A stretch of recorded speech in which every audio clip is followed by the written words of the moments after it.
Welcome back to T talks. Social മീഡിയയിൽ നിറഞ്ഞു നിൽക്കുന്ന രണ്ട് താരങ്ങളാണല്ലോ പേളിമാണിയും ദിയ കൃഷ്ണയും. ഇവിടെ ഒരാൾ സ്നേഹം കൊണ്ട് സ്വർണ്ണമഴ പെയ്യിക്കുമ്പോൾ മറുഭാഗത്ത് മറ്റൊരാൾ വാക്കുകൾ കൊണ്ട് അമ്മായിയമ്മ പോര് നടത്തുകയാണ്. ഇത്രയും പറഞ്ഞപ്പോൾ തന്നെ നിങ്ങൾക്ക് കാര്യം മനസ്സിലായി കാണും അല്ലേ? ആദ്യം തന്നെ നമുക്ക് പേളി ചേച്ചിയിലേക്ക് വരാം. തന്റെ കുട്ടികളെ നോക്കുന്ന ആ ചേച്ചിക്ക് പേളി കൊടുത്ത സമ്മാനം എന്താണെന്ന് കണ്ടോ? ഇല്ലെങ്കിൽ ഒന്ന് കണ്ടു നോക്കൂ.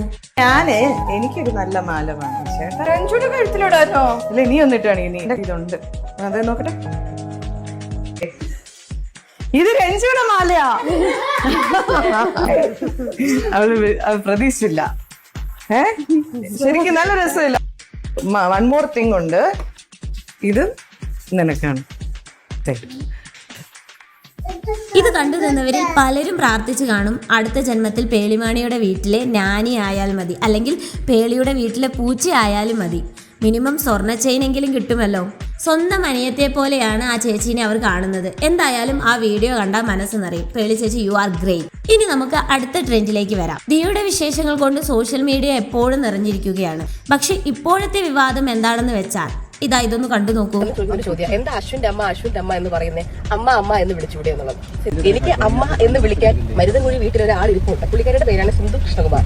അപ്പൊ ആ പുള്ളിക്കാരിനെ അല്ലാതെ എനിക്ക് വഴി നിൽക്കുന്ന എല്ലാവരും അമ്മയെ അച്ഛനൊന്നും എനിക്ക് വിളിക്കാൻ പറ്റില്ല. അശ്വിന്റെ അമ്മയാണ് മീനാക്ഷി, അശ്വിന്റെ അച്ഛനാണ് ഗണേഷ്. അപ്പൊ അശ്വിൻ ഒരിക്കലും വന്ന് എന്റെ അമ്മയെ കണ്ടിട്ട് അമ്മയെ അല്ലെങ്കിൽ എന്റെ അച്ഛനെ കണ്ട അച്ഛാ എന്ന് വിളിക്കത്തില്ല. അങ്ങനെ വിളിച്ചാൽ ഞാനും ചോദിക്കുന്നത് എനിക്ക് എന്താണോ ഞാൻ ചോദിക്കും. എന്താ പറയാ അല്ലേ, അഹങ്കാരത്തിന്റെ അങ്ങേ അറ്റം. മോളെ ദിയേ, നീ അമ്മായിയമ്മയെ അമ്മയെ എന്ന് വിളിച്ചില്ലെങ്കിലും കുഴപ്പമില്ല, ആന്റി എന്ന് വിളിച്ചാലും കുഴപ്പമില്ല, അതൊക്കെ നിന്റെ ഇഷ്ടം. പക്ഷേ ഇത് നാട്ടുകാരെ മുഴുവൻ അറിയിച്ച് ഇത്രത്തോളം അഹങ്കാരം കാണിക്കണമായിരുന്നോ? കഴിഞ്ഞിട്ടില്ല.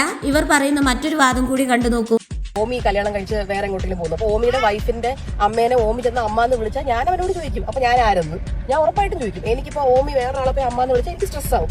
എനിക്ക് എന്നെ മാത്രം വിളിച്ചാൽ മതി, വേറെ ആരെയും വിളിക്കുന്നത് എനിക്ക് ഇഷ്ടപ്പെടത്തില്ല. അപ്പൊ അതേപോലെ തന്നെ ഇപ്പൊ അശ്വിന്റെ അമ്മയ്ക്കായാലും എന്റെ അമ്മയ്ക്കായാലും എല്ലാവർക്കും അവരവരുടെ പിള്ളേർ അമ്മ എന്ന് വിളിക്കുന്നതായിരിക്കും ഇഷ്ടം. എല്ലാവരും കൂടെ വന്നിട്ട് അമ്മയെന്ന് വിളിക്കാൻ കാവിലെ അമ്മയൊന്നും അല്ലല്ലോ.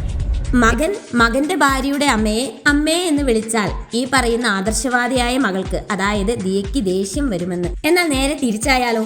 ദിയയുടെ മകന്റെ ഭാര്യ വന്ന്, അതായത് ദിയയുടെ മരുമോൾ വന്ന് ദിയയെ ആന്റി എന്നോ അമ്മയെന്നോ ചേച്ചിയെന്നോ അങ്ങനെ എന്ത് തേങ്ങ വിളിച്ചാലും ദിയയ്ക്ക് കുഴപ്പമില്ല എന്നല്ല ഇതിന്റെ അർത്ഥം.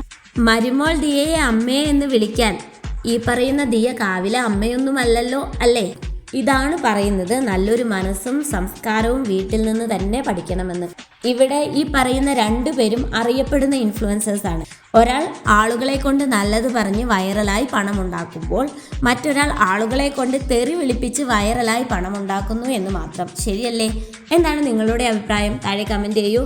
നമുക്ക് മറ്റൊരു വീഡിയോയുമായി വീണ്ടും കാണാം. ബൈ.